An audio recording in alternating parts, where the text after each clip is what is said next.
जय आदिवासी. सध्या महाराष्ट्रामध्ये पावसाळी अधिवेशन सुरू आहे आणि त्या अधिवेशनामध्ये आदिवासी समाजातील कोणतेही प्रश्न विधानसभेमध्ये मांडताना आपले आदिवासी लोकप्रतिनिधी दिसत नाहीये.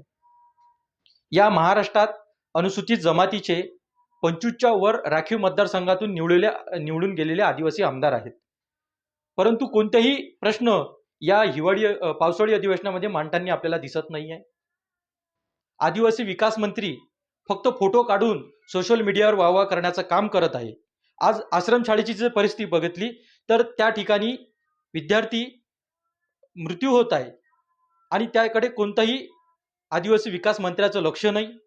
आदिवासी विद्यार्थ्यांना वेळेवर जेवणाची सुविधा नाही, जेवण बरोबर नाही, त्यांना कोणतेही साहित्य पुरवठा नाही. मग आदिवासी विकास मंत्री फक्त फोटो काढून सोशल मीडियावर वाहवा करण्याचं काम करत आहे.